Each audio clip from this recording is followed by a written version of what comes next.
Hello everyone, welcome back to your YouTube channel Anesthesia Solutions। आप सबको पता है हमारा जो टॉपिक है एनेस्थीसिया मशीन अभी चल रहा है। तो एनेस्थीसिया मशीन जो हमने लास्ट वीडियो में डिस्कस किया था क्या होती है, एनेस्थीसिया मशीन के हमने प्रिंसिपल्स पढ़े थे। तो अब ये जो एनेस्थीसिया मशीन है इसकी हमने हिस्ट्री भी लास्ट वीडियो में देखी थी। हिस्ट्री में हमने देखा था कि कैसे जो एनेस्थीसिया मशीन है वो डेवलप होती गई और अभी जो हमारे पास एनेस्थीसिया मशीन है जो कि बॉयल्स बेसिक से डेवलप होके अभी हमारे पास एनेस्थीसिया मशीन जो है उसको हम एनेस्थीसिया वर्क स्टेशन बोलते हैं। तो एनेस्थीसिया वर्क स्टेशन में जैसा कि आप सबको पता है कि बेसिक जो काम एनेस्थीसिया मशीन का है वो पेशेंट को वेंटिलेट करना है और एनेस्थीसिया की मेंटेनेंस है। तो पेशेंट को वेंटिलेट कराने के लिए हमें जो है वो गैसेस यूज़ करनी पड़ती है जिनको हम मेडिकल गैसेस बोलते हैं, जैसे ऑक्सीजन, नाइट्रस ऑक्साइड। ये ऑक्सीजन या नाइट्रस ऑक्साइड या मेडिकल गैसेस जो है ये वेंटिलेशन के काम आती है। तो एनेस्थीसिया मशीन में सबसे जो बेसिक पार्ट है हमने देखे थे, 3 प्रेशर सिस्टम्स होते हैं एनेस्थीसिया मशीन में। डिफरेंट पार्ट्स को जो है अलग अलग प्रेशर सिस्टम्स में रखा गया है अपने प्रेशर के हिसाब से। जिस प्रेशर पे वो पार्ट काम कर रहा है, जिस प्रेशर पे वो डिफरेंट पार्ट्स जो है काम करते हैं, उन प्रेशर सिस्टम्स में डिफरेंट पार्ट्स को रखा गया है। तो सबसे पहले हमने हाई प्रेशर सिस्टम देखा था। हाई प्रेशर सिस्टम में हमने सिलेंडर्स देखे थे कि सिलेंडर्स हाई प्रेशर सिस्टम में आते हैं। योक असेंबली जो है वो हाई प्रेशर सिस्टम में आती है। हमारे जो सिलेंडर प्रेशर गॉल्स आते हैं वो हाई प्रेशर सिस्टम में आते हैं। और first stage pressure reducing valve जो है वो हाई प्रेशर सिस्टम में आता है। तो सबसे पहले हम हाई प्रेशर सिस्टम को स्टडी करेंगे। हाई प्रेशर सिस्टम में सबसे पहला जो पार्ट है वो है सिलेंडर। तो सिलेंडर क्या है? सिलेंडर क्या है? सिलेंडर एनेस्थीसिया मशीन का एक ऐसा पार्ट है जो एज गैस सोर्स काम करता है। यानी गैसेस जो है वो स्टोर जो है वो हम इन सिलेंडर्स में रखते हैं और जब हम उनको यूज़ करना होता है, हमें उनकी नीड होती है, तो इन सिलेंडर्स से वो डिलीवर हो जाता है टू एनेस्थीसिया मशीन। मेनली जो है हम एनेस्थीसिया में 2 गैसेस का यूज़ करते हैं। जो पहला है ऑक्सीजन और सेकंड इज नाइट्रस ऑक्साइड। लेकिन इन सिलेंडर्स के बारे में अगर हम देखेंगे, ये सिलेंडर्स जो है जो मेडिकल गैसेस को स्टोर रखते हैं वो मेनली जो है वो बने होते हैं मोलिब्डेनम स्टील के। जो मटेरियल में यूज़ किया जाता है वो है मोलिब्डेनम स्टील। क्योंकि ये जो मोलिब्डेनम स्टील है ये लाइट वेट का होता है, इसकी स्ट्रेंथ जो है वो बहुत ज़्यादा होती है। तो मोलिब्डेनम स्टील जो है वो हम यूज़ करते हैं सिलेंडर्स को मैन्युफैक्चर करने के लिए। लेकिन मोलिब्डेनम स्टील के जो सिलेंडर्स हैं ये हम एमआरआई रूम्स में यूज़ नहीं कर सकते। एमआरआई रूम्स में अगर हमें कभी एनेस्थीसिया की ज़रूरत पड़ती है तो वहाँ पे हम ये जो मोलिब्डेनम स्टील के सिलेंडर्स हैं वहाँ पे यूज़ नहीं कर सकते, बल्कि वहाँ पे जो सिलेंडर्स हैं वो हम एल्यूमिनियम के बने हुए होते हैं। एल्यूमिनियम के जो सिलेंडर्स होते हैं वो एनेस्थीसिया वो जो है एल्यूमिनियम के सिलेंडर्स एमआरआई रूम्स में हम यूज़ करते हैं फॉर पर्पस ऑफ एनेस्थीसिया। तो ये मटेरियल की बात है। अब अगर साइज पे आते हैं तो यहाँ पे अगर हम देखेंगे ये जो मोलिब्डेनम स्टील है, अगर स्टील के जो सिलेंडर्स होते हैं उनकी जो थिकनेस है, वॉल थिकनेस, वो 3 mm की होती है। और जो एल्यूमिनियम की है उनकी जो थिकनेस होती है वो होती है 6 mm की। सो नेक्स्ट, जब ये सिलेंडर मैन्युफैक्चर होते हैं किसी भी इंडस्ट्री में, किसी भी फैक्ट्री में, जब ये सिलेंडर्स मैन्युफैक्चर होते हैं तो उसके बाद क्या होता है कि इन पे कुछ टेस्ट किए जाते हैं जिनसे हमें पता चलता है कि इन सिलेंडर्स की स्ट्रेंथ जो है वो चेक होती है, इन सिलेंडर्स की लीकेज जो है वो चेक होती है। तो वो टेस्ट पहले हमें परफॉर्म करने पड़ते हैं इनको यूज़ करने से पहले। तो वो टेस्ट जो है वो परफॉर्म किए जाते हैं। अगर हम उन टेस्ट की बात करें, मेनली जो टेस्ट है इम्पैक्ट टेस्ट होता है, फ्लैटिंग टेस्ट होता है,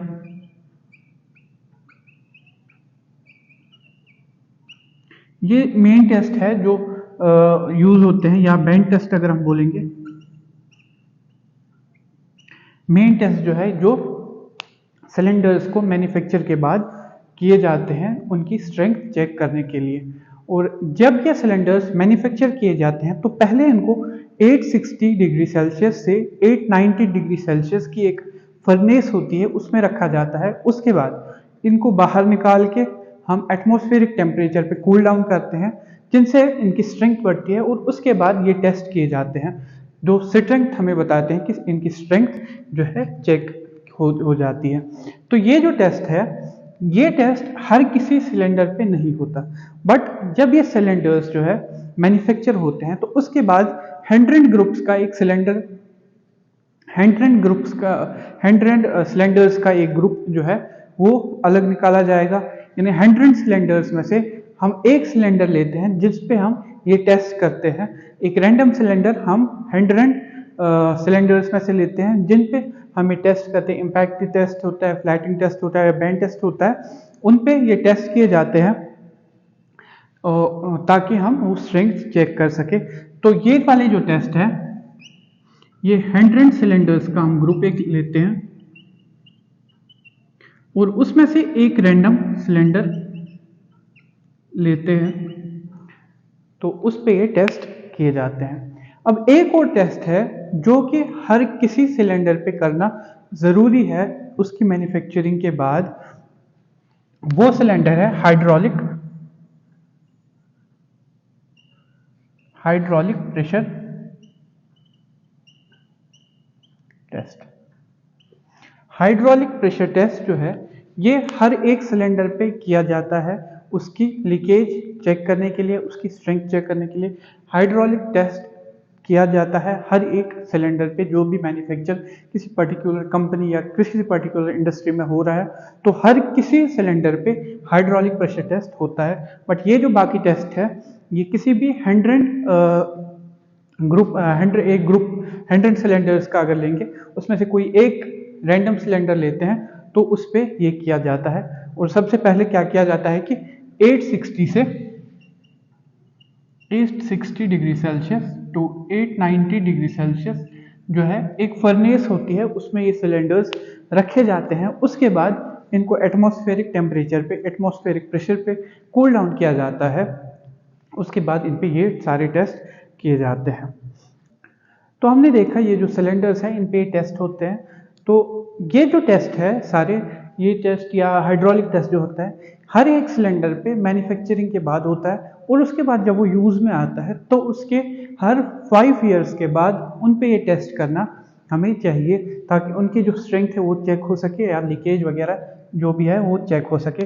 तो हर 5 साल में, after every 5 years, these tests should be done on each and every cylinder। ये test impact test, flatting test, bend test या एक और टेस्ट आता है जिसको हम टेंसाइल टेस्ट बोलते हैं।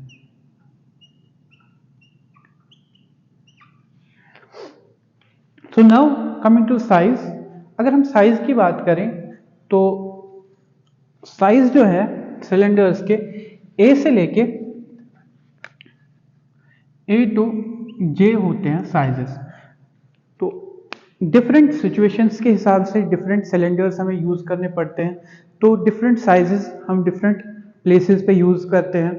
तो साइजेस जो सिलेंडर्स के हैं जिनमें मेडिकल गैसेस स्टोर रहती है वो ए से जे तक होता है। विथ ए जो है या डबल ए हम बोलेंगे, डबल ए जो है ये स्मॉलेस्ट होता है और जे जो है ये लार्जेस्ट होता है।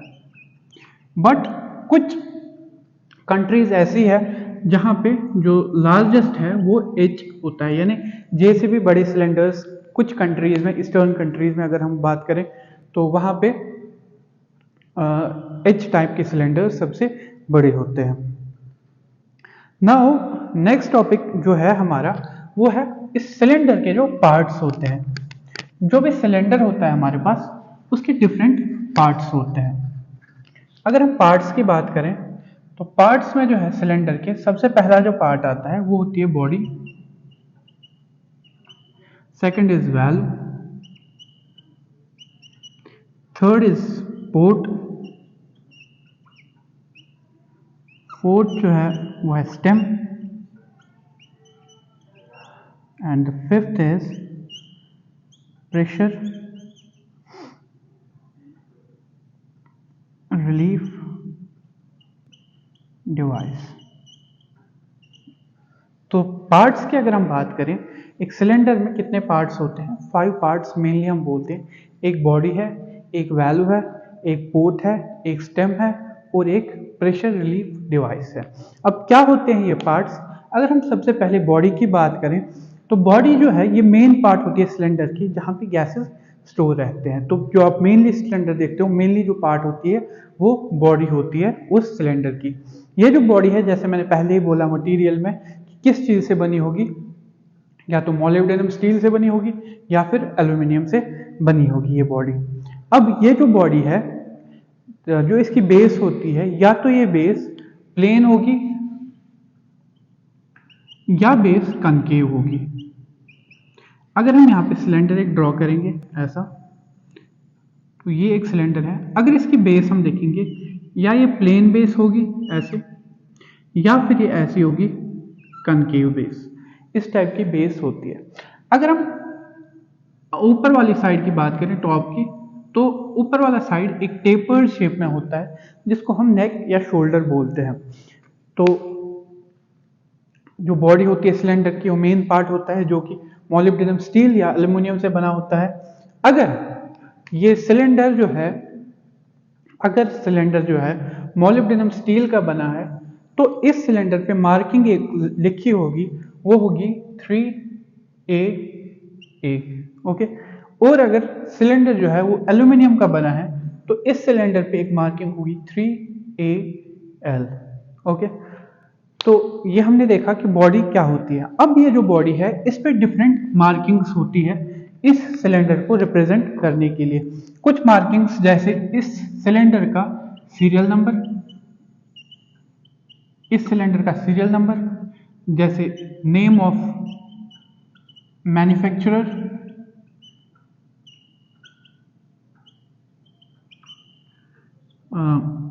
ये जो मैंने बोला, जो मटेरियल इसमें यूज होगा, या तो 3AA होगा मतलब एल्यूमिनियम, या फिर 3AL होगा।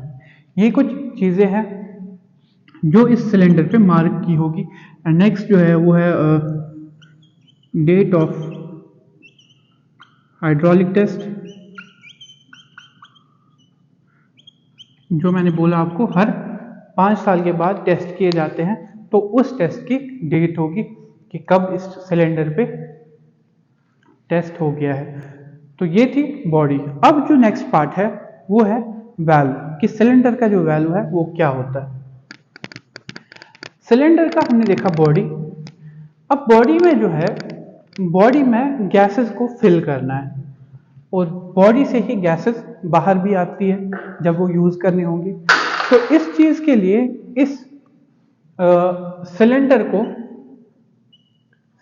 को फिल या फिर डिस्चार्ज करने के लिए सिलेंडर के टॉप पे एक स्ट्रक्चर लगा होता है, जिसको हम सिलेंडर वैल्यू बोलते हैं। यानी सिलेंडर का जो वैल्यू है वो एक स्ट्रक्चर है, जिससे क्या होता है, सिलेंडर को हम फिल करेंगे या फिर डिस्चार्ज करेंगे। तो अगर ये सिलेंडर है हमारे पास, अगर ये सिलेंडर है, ये इसकी नेक है टेपर्ड, और इस नेक के ऊपर जो है एक स्ट्रक्चर होता है जिसको हम सिलेंडर वैल्यू बोलते हैं, जो इस सिलेंडर की ओरिफिस के साथ अटैच होता है, और इसको सिलेंडर वैल्यू बोलते हैं। ये जो सिलेंडर वैल्यू है, या तो ये ब्रास का बना होगा या फिर ब्रोंज का बना होगा। तो ये सिलेंडर जो है किस काम आता है, इस सिलेंडर को डिस्चार्ज या फिर फिल करने में ये जो वैल्यू है ये काम आता है।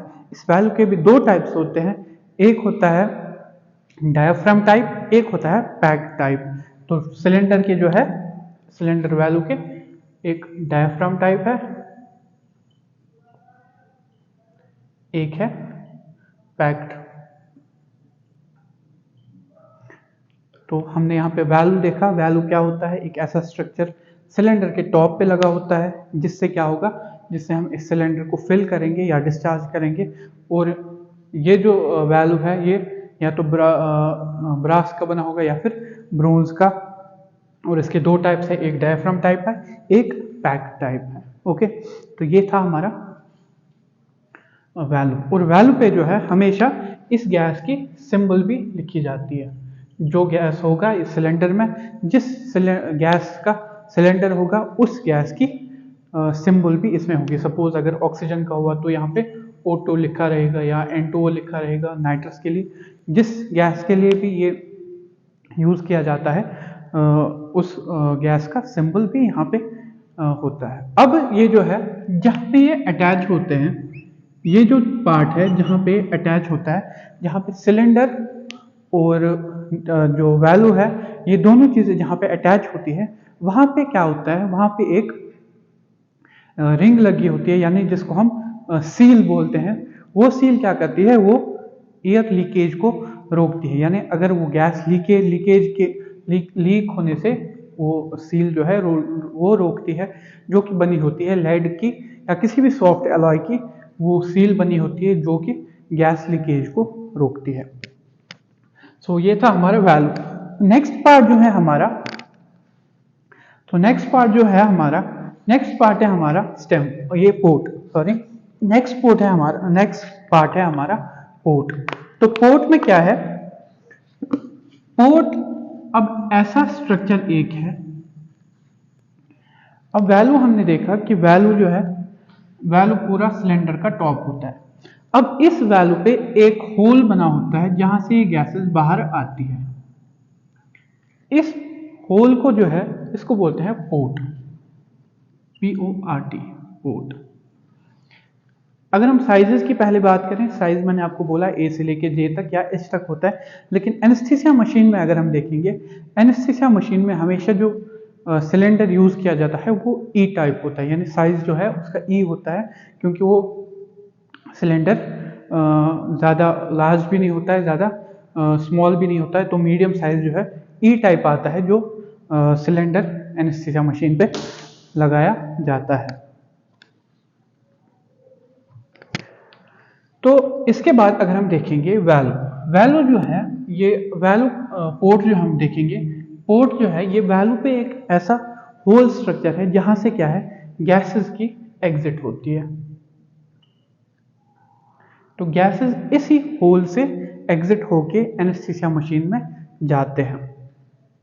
क्या होता है कि ये जो होल है जिसको हम पोर्ट बोलते हैं, पोर्ट अटैच होता है एनेस्थीसिया मशीन के साथ, और एनेस्थीसिया मशीन पे जहाँ पे सिलेंडर्स फिट होते हैं उसको हम योक असेंबली बोलते हैं।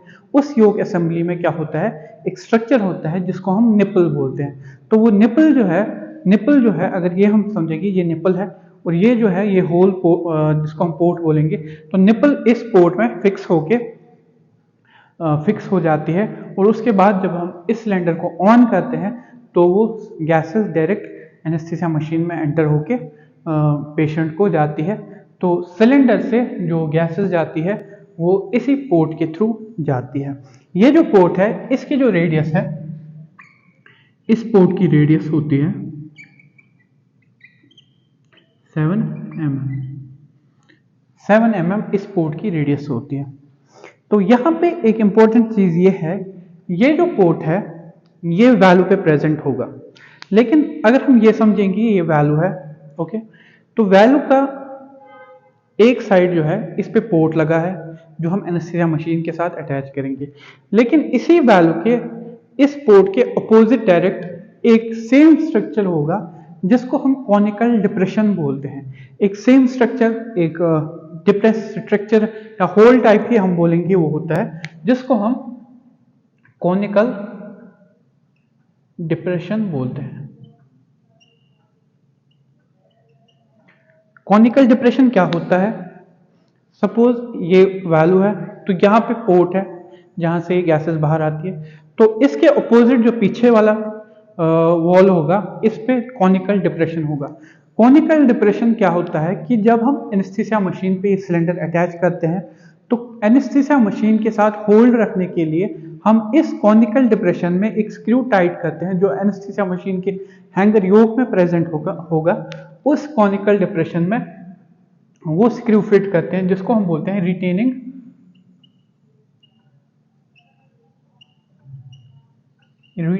स्क्रू। तो वो स्क्रू जो है एनेस्थीसिया मशीन पे फिट होगा, वो एनेस्थीसिया मशीन पे प्रेजेंट होगा। तो वो स्क्रू जो है वो कॉनिकल डिप्रेशन में चला जाता है और उसको हम स्क्रू करते हैं, तो उसके बाद जो है सिलेंडर फिट हो जाता है उस एनेस्थीसिया मशीन पे। लेकिन यहाँ पे एक बात ये है कि ये जो दोनों स्ट्रक्चर है, पोर्ट और कॉनिकल डिप्रेशन, ये दोनों ऑलमोस्ट सेम होते हैं। तो उस वजह से क्या है, कभी ऐसा हो सकता है कि पोर्ट और कॉनिकल डिप्रेशन में हमें कभी फर्क ना दिखे या हम नोटिस ना करें, तो हम जो है सिलेंडर को दूसरे साइड लगाएं जहाँ पे कॉनिकल जहाँ पे जो है पोर्ट बाहर वाली साइड आएगा। तो हम क्या करेंगे, तब हम रिटेनिंग स्क्रू जो है हम वो पोर्ट में स्क्रू कर सकते हैं, जिससे पोर्ट में जो है खराबी आ सकती है, पोर्ट जो है खराब हो सकता है और पूरा वाल्व हमें चेंज करना पड़ेगा।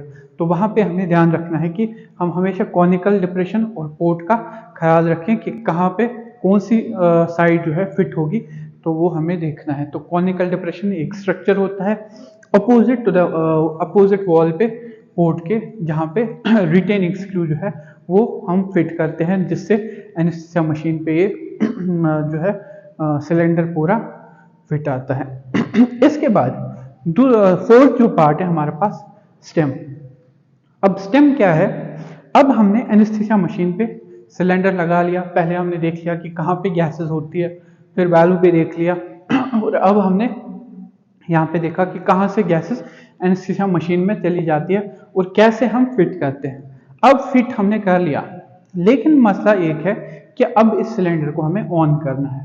ऑन और ऑफ करने का जो स्विच हमारे पास होता है वो होता है स्टेम।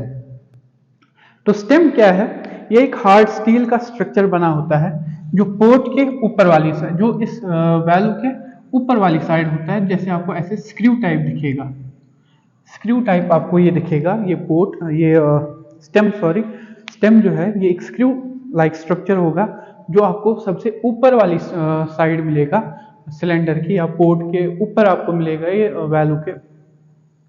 तो इससे क्या है, जब हम इसको घुमाते हैं, जैसे हम एग्जांपल यहाँ पे देंगे कि अगर हमारे पास घर में जो है नल होता है यानी टैप, जब हम ऊपर से ऑन करते हैं तभी उससे पानी आता है और जब वो ऑफ करते हैं तो पानी बंद हो जाता है। सेम यहाँ पे ये जो है स्टेम काम करता है। स्टेम को जब हम ऊपर से ऑन करते हैं तो गैस जो है सिलेंडर से बाहर आती है और एनेस्थीसिया मशीन में पोर्ट के थ्रू चली जाती है। और ऐसे ही जब हम इसी स्टेम को बंद करते हैं, क्लॉकवाइज घुमाते हैं, तो ये बंद हो जाता है और उसके बाद क्या होता है, ये गैसेस की एंट्री जो है बंद हो जाती है। तो एंटी क्लॉकवाइज जब इसको घुमाते हैं तो ऑन हो जाता है और क्लॉकवाइज जब हम घुमाते हैं तो ये ऑफ हो जाता है। तो स्टेम का यही काम है, सिलेंडर का जो है ऑन और ऑफ का स्विच एज एक्ट करता है, जिसको हम स्टेम बोलते हैं। अब इस स्टेम को ऑन या ऑफ करने के लिए हमारे पास कुछ कीज होती है, कुछ स्ट्रक्चर्स होते हैं जिनको हम कीज बोलते हैं। क्योंकि ये जो स्टेम है ये एक स्क्रू लाइक स्ट्रक्चर है, तो हमारे हाथ में आएगा नहीं। तो इसको ऑन या ऑफ, और अगर ये हाथ से भी ऑन या ऑफ कर सकते थे तो क्या होता कि जब हम कभी कैरी सिलेंडर करते हैं तो कभी एक्सीडेंटली क्या होता कि ये ऑन या ऑफ ऑन हो जाता, तो एक्सीडेंटली कोई एक्सीडेंट हो सकता था या सिलेंडर जो है वो एम्प्टी हो सकता है। तो इसलिए क्या होती है, हमारे पास कुछ कीज होती है, स्पेशल टाइप ऑफ कीज होती है, जिनसे हम ये सिलेंडर ऑन या ऑफ कर सकते हैं, जो हम इस स्टेम पे अटैच करते हैं, जिसमें हमारे पास स्पाइरल की आती है या रेंच लाइक स्ट्रक्चर्स आते हैं, रेंच लाइक कीज आती है। तो उनसे हम ये ऑन या ऑफ कर सकते हैं, जिनमें अगर हम ऐसे देखेंगे कि एक की आती है स्पाइरल की टाइप, ऐसी होती है, जो हेक्सागन उसके बीच में होता है। तो ये हेक्सागन जो है ये यहाँ पे इस स्टेम में फंसता है और इसको ऑन और ऑफ करते हैं। तो ये था हमारा स्टेम। अब जो लास्ट पार्ट है हमारा वो है pressure relief device. Pressure relief device क्या है? अब हमने स्टेम को ऑन या ऑफ भी कर दिया, लेकिन जब हम इन सिलेंडर्स को फिल करते हैं, जब इनमें गैस खत्म होती है तो हमें रिफिल करने पड़ते हैं। तो रिफिल करने के टाइम अगर कभी ऐसा होगा कि हम इन सिलेंडर्स को ओवरफिल करें, तो क्या होगा, जब ये ओवरफिल होंगे तो प्रेशर बहुत ज़्यादा बढ़ जाएगा और प्रेशर बढ़ जाने की वजह से क्या होता है, ये सिलेंडर्स बर्स्ट होने का खतरा होता है। तो उस चीज को बचाने के लिए क्या होता है हमारे पास, pressure relief device. Pressure relief device क्या करता है, ये एक ऐसे स्ट्रक्चर है जो सिलेंडर में एक्स्ट्रा प्रेशर जो है, अगर कभी एक्स्ट्रा प्रेशर होगा तो उस एक्स्ट्रा प्रेशर को बाहर निकालने का ये काम करते हैं, जिनको हम बोलते हैं प्रेशर रिलीफ डिवाइसेस। अब प्रेशर रिलीफ डिवाइसेस जो है डिफरेंट टाइप्स के होते हैं, डिफरेंट टाइप्स के प्रेशर रिलीफ डिवाइसेस होते हैं। तो प्रेशर रिलीफ डिवाइस जो है, पहली जिसको हम बोलते हैं रप्चर डिस्क,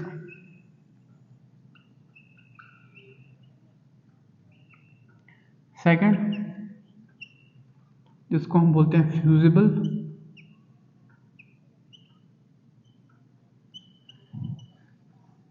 और थर्ड जो है जिसको हम बोलते हैं स्प्रिंग लोडेड डिवाइस। तो 3 टाइप्स के हमारे पास जो है प्रेशर रिलीफ डिवाइसेस होते हैं। एक है रप्चर डिस्क, एक है फ्यूजिबल प्लग, एक है स्प्रिंग लोडेड डिवाइस। तो क्या होता है रप्चर डिस्क? रप्चर डिस्क जो है ये सिलेंडर के ओरिफिस, यानी जहाँ पे वैल्व जो है वो फिट होता है, ओरिफिस पे 2 डिस्क लाइक स्ट्रक्चर्स लगे होते हैं। तो जब सिलेंडर ओवरफिलिंग की वजह से ज़्यादा प्रेशर एक्सर्ट करता है तो क्या होता है कि ये जो रप्चर डिस्क है ये पूरी तरह से रप्चर होके यानी डिस्ट्रॉय होके उस प्रेशर को बाहर निकाल देती है और सिलेंडर को बचाती है क्या बोलते हैं ब्लास्ट या ये होने से सिलेंडर को बचाती है। तो रप्चर डिस्क क्या करती है, जब ओवर फिलिंग की वजह से तो जो है प्रेशर बढ़ जाता है, तो ये दोनों जो है 2 डिस्क होती है ओरिफिस पे प्रेजेंट होती है, तो ये दोनों डिस्क रप्चर होके उस प्रेशर को, एक्स्ट्रा प्रेशर को बाहर निकाल के सिलेंडर बर्स्ट होने से बचाती है। तो नेक्स्ट जो है हमारे पास फ्यूजिबल प्लग। फ्यूजिबल प्लग क्या है, ये भी सेम काम करता है, लेकिन ये तब काम करता है जब एक्स्ट्रा प्रेशर कब बने, जब टेम्परेचर, देखो यहाँ पे हमने देखा कि ओवरफिलिंग की वजह से जब प्रेशर बढ़ जाता है, यहाँ पे हम देखेंगे जब टेम्परेचर की वजह से जो है प्रेशर बढ़ जाए। तो टेम्परेचर की वजह से प्रेशर बढ़ गया, क्योंकि टेम्परेचर जितना ज़्यादा होगा उतना प्रेशर भी बढ़ जाएगा। तो टेम्परेचर की वजह से जब प्रेशर बढ़ गया तो सिलेंडर जो है वो फट सकता है। उसके बाद क्या होगा, तो उसके लिए फ्यूजिबल प्लग होता है हमारे पास। फ्यूजिबल प्लग क्या है अब, तो ये एक ऐसा डिवाइस है जो और ओवर टेम्परेचर होने की वजह से अगर प्रेशर कभी बढ़ जाता है तो ये फ्यूजिबल प्लग जो है ये ब्लास्ट, ये रप्चर होके उसके बाद जो एक्स्ट्रा प्रेशर है वो बाहर निकाल देता है। तो ये दोनों जो डिवाइसेस है ये होती है हमारे पास, जो ये दोनों डिवाइसेस है रप्चर डिस्क और फ्यूजिबल प्लग जो है ये होती है नॉन रिक्लोजिंग, यानी ये जब एक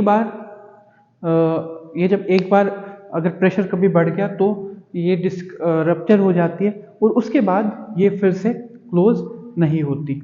लेकिन अगर हम स्प्रिंग लोडेड डिवाइस की बात करें, स्प्रिंग लोडेड डिवाइस में क्या होता है, जब प्रेशर बढ़ जाता है तो 2 स्प्रिंग्स पे जो है वो एक्स्ट्रा प्रेशर आ जाता है और वो 2 स्प्रिंग्स ओपन होके एक चैनल जैसी बनाते हैं जहां से जो है एक्स्ट्रा प्रेशर बाहर जाता है। तो इस स्प्रिंग डिवाइस में क्या है, 2 स्प्रिंग्स होंगे, तो उन पे जब एक्स्ट्रा प्रेशर आता है वो एक चैनल जैसी बनाते हैं, तो वो चैनल जो है वो एक्स्ट्रा प्रेशर जो है वो रिलीव कर देती है और उसके बाद जो है ये स्प्रिंग्स वापस क्लोज हो जाते हैं। तो इनको हम बोलेंगे, इस डिवाइस को हम बोलेंगे रिक्लोजिंग, यानी ये फिर से क्लोज हो जाती है जब भी अपना काम करते हैं तो उसके बाद ये फिर से क्लोज हो जाते हैं। लेकिन ये दोनों जो है ये नॉन रिक्लोजिंग होते हैं। तो ये हो गए हमारे पार्ट्स ऑफ सिलेंडर। अब अगर हम देखेंगे इस सिलेंडर के कंटेंट्स, यानी सिलेंडर में होता क्या क्या है, तो सिलेंडर में क्या होता है वो पता है आपको, सिलेंडर में होती है गैस। अगर हम एनेस्थीसियोलॉजी की बात करें तो मेनली जो है हम गैसेस को दो टाइप्स में डिवाइड करते हैं। एक होती है लिक्विफाइड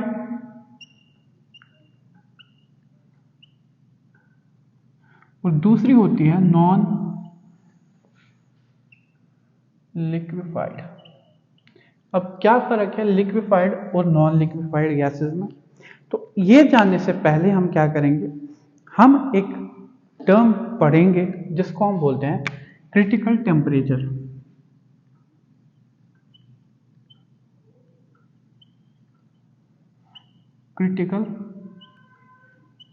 क्रिटिकल टेम्परेचर क्या होता है?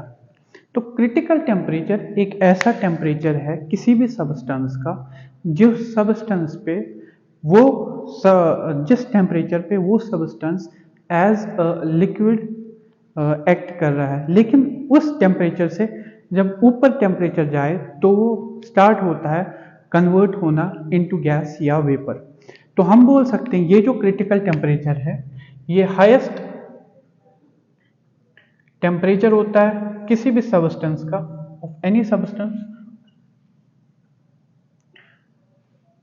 कौन सा सबस्टेंस, कौन सा टेम्परेचर होता है? Highest temperature of any substance जिसपे क्या हो, जिसपे वो सबस्टेंस एक्ट एज लिक्विड करता है या एग्जिस्ट एज लिक्विड बोलेंगे। लेकिन इस टेम्परेचर से जब ऊपर टेम्परेचर चला जाता है तो वो खास सबस्टेंस इनटू वेपर्स या इनटू गैस स्टार्ट हो जाता है कन्वर्ट होना। तो क्रिटिकल टेम्परेचर। अब अगर हम इस क्लासिफिकेशन की बात करें तो लिक्विफाइड जो है गैसेस वो ऐसी गैसेस होती है जिनका क्रिटिकल टेम्परेचर ज्यादा होता है मोर देन रूम टेम्परेचर। यानी जब नॉर्मल टेम्परेचर जो हमारा रूम टेम्परेचर 20 या 21 डिग्रीज लेते हैं, इस टेम्परेचर से ज़्यादा जिनका क्रिटिकल टेम्परेचर है तो वो नॉर्मल रूम टेम्परेचर पे हमारे पास जो है वो एज लिक्विड्स एक्ट करेंगे, यानी एज लिक्विड्स एग्जिस्ट होंगे। तो लेकिन अगर हमारे पास नॉन लिक्विफाइड जो गैसेस है इनका जो क्रिटिकल टेम्परेचर है वो हमेशा होगा लेस देन रूम टेम्परेचर। तो रूम टेम्परेचर से जब कम होगा तो ये जो नॉन लिक्विफाइड, तो ये जो सबस्टेंसेस है ये हमेशा एज गैस हमारे पास एग्जिस्ट करेंगे। जैसे अगर हम एग्जांपल पे लेंगे, यहाँ पे लिक्विफाइड में नाइट्रस ऑक्साइड अगर हम लेंगे तो नाइट्रस ऑक्साइड का क्रिटिकल टेम्परेचर जो है वो है 36.5, जो कि नॉर्मल रूम टेम्परेचर से बहुत ज़्यादा है। और यहाँ पे अगर हम लेंगे ऑक्सीजन का जो क्रिटिकल टेम्परेचर है वो है -119 डिग्री सेल्सियस, जो कि बहुत कम होता है नॉर्मल रूम टेम्परेचर से। तो यहाँ पे ये जो नाइट्रस ऑक्साइड है ये एज लिक्विड एग्जिस्ट करती है हमारे पास, और ये जो ऑक्सीजन है ये एज गैस हमारे पास नॉर्मल टेम्परेचर एंड प्रेशर पे एग्जिस्ट करती है। अगर हम अब एनेस्थीसिया की बात करें, यही दो गैसेस जो है ऑक्सीजन और नाइट्रस ऑक्साइड हम यूज करते हैं इन एनेस्थीसियोलॉजी, मोस्टली हम यही यूज करते हैं। अगर इनकी बात करें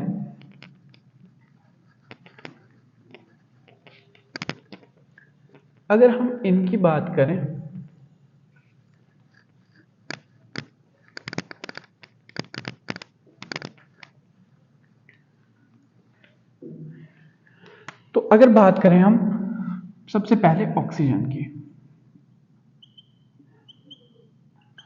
ऑक्सीजन जो है हमारे पास सिलेंडर में आता है। तो हर किसी सिलेंडर का, जो भी आपको सिलेंडर मिलेगा, हर किसी सिलेंडर का अपना अपना कलर कोड होता है, यानी कलर कोडिंग होती है हर किसी सिलेंडर की अलग अलग। उसको पहचानने के लिए जो है हम कलर कोडिंग करते हैं अलग अलग सिलेंडर्स की, यानी अलग अलग गैसेस के जो सिलेंडर्स है अलग अलग कलर्स के होते हैं। अगर हम ऑक्सीजन का सिलेंडर देखें तो उसकी जो कलर कोडिंग है वो है ब्लैक बॉडी और वाइट शोल्डर। तो जब भी आपको सिलेंडर दिखे कोई जिसकी ब्लैक बॉडी होगी और वाइट शोल्डर होगा, तो वो आपको जानना चाहिए कि वो ऑक्सीजन का सिलेंडर है। तो नेक्स्ट जो पॉइंट है वो है इसका प्रेशर। ये कलर कोडिंग है। अब अगर प्रेशर देखेंगे, प्रेशर जो ऑक्सीजन सिलेंडर का होता है वो होता है 2000 psi। तो 2000 psi जो है वो सिलेंडर के अंदर का प्रेशर होता है। ऑक्सीजन सिलेंडर के अंदर जो प्रेशर होता है वो होता है 2000 psi।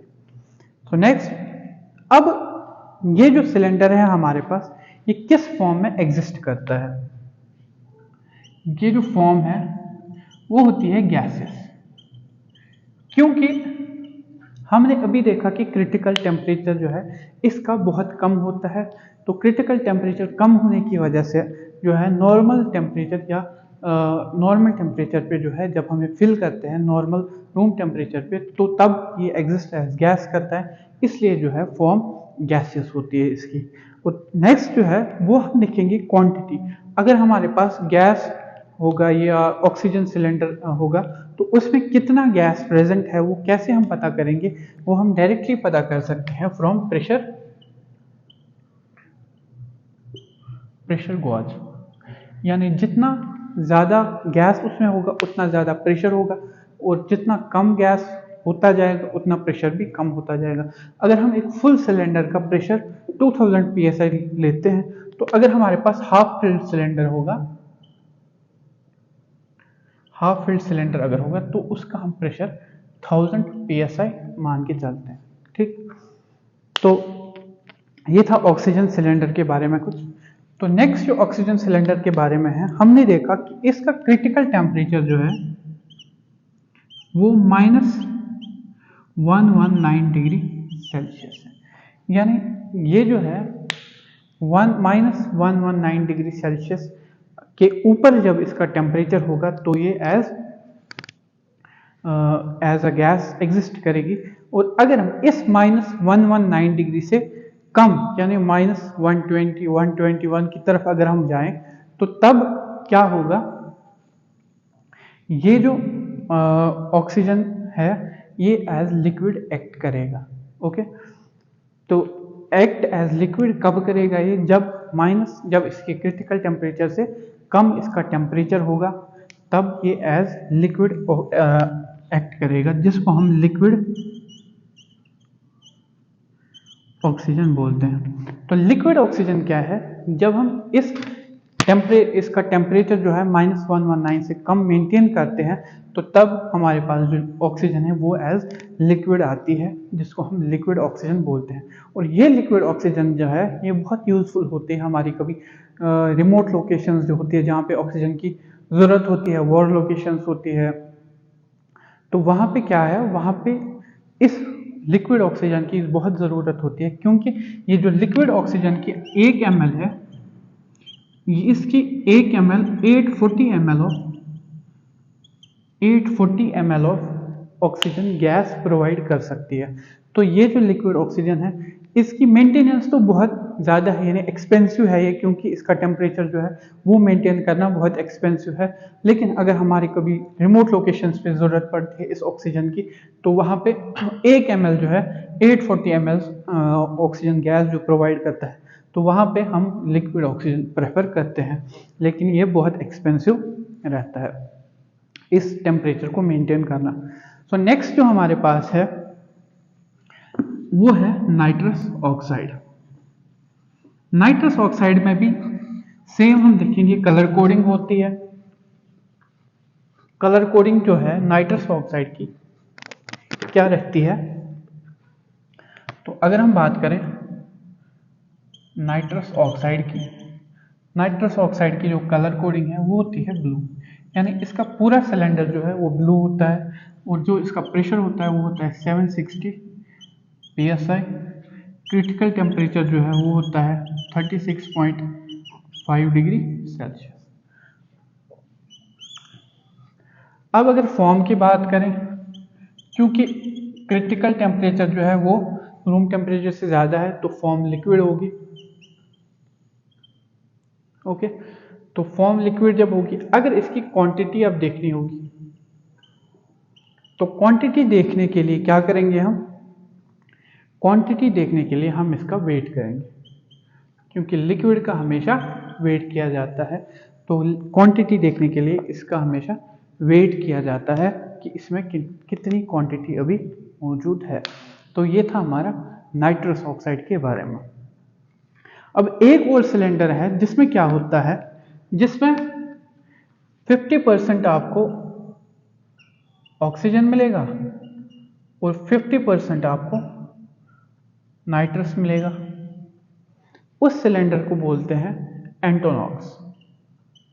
जो सिलेंडर हम मोस्टली यूज करते हैं लेबर रूम्स में, जब पेन होती है, लेबर पेन जिसको बोलते हैं, तो वहाँ पे जो है ये सिलेंडर यूज़ किया जाता है लेबर रूम्स में एज एनाल्जेसिया प्रोवाइड करने के लिए ये एंटोनॉक्स यूज़ किया जाता है। जिसमें क्या है, इस सिलेंडर में क्योंकि ऑक्सीजन जो है वो हाई प्रेशर पे होता है और नाइट्रस ऑक्साइड जो है वो लो प्रेशर पे होता है, तो उसकी वजह से जो है नाइट्रस ऑक्साइड का लिक्विड कन्वर्ट होता है इनटू गैस। तो ये जो एंटोनॉक्स का सिलेंडर ये एज गैस होता है और इसका प्रेशर 2000 psi होता है। और इस इफेक्ट को हम बोलते हैं पॉइंटिंग इफेक्ट, यानी जो नाइट्रस ऑक्साइड की लिक्विड है वो हाई प्रेशर, वो लो प्रेशर पे होने की वजह से जब हम उसको ऑक्सीजन के साथ मिक्स करते हैं जो कि हाई प्रेशर पे होता है, तो नाइट्रस ऑक्साइड की लिक्विड भी नाइट्रस ऑक्साइड की लिक्विड भी इनटू गैस चेंज हो जाती है। इस इफेक्ट को हम पॉइंटिंग इफेक्ट बोलते हैं। तो ये था हमारा गैसेस के बारे में कि गैसेस कौन कौन सी हम यूज़ करते हैं एनेस्थीसियोलॉजी में सॉरी। तो ये ऑक्सीजन, नाइट्रस एंड एंटोनॉक्स हम कभी यूज़ करते हैं। तो ये हमने एंटोनॉक्स का देख लिया कि एंटोनॉक्स का क्या होता है, पॉइंटिंग इफेक्ट क्या होता है। तो पॉइंटिंग इफेक्ट क्या होता है कि जब हम ऑक्सीजन को हाई प्रेशर में जो होता है उसको मिक्स करते हैं विथ नाइट्रस ऑक्साइड जो कि लो प्रेशर पे होता है, तो ये जो नाइट्रस ऑक्साइड की लिक्विड है ये कन्वर्ट हो जाती है इनटू गैस। इस इफेक्ट को हम बोलते हैं पॉइंटिंग इफेक्ट।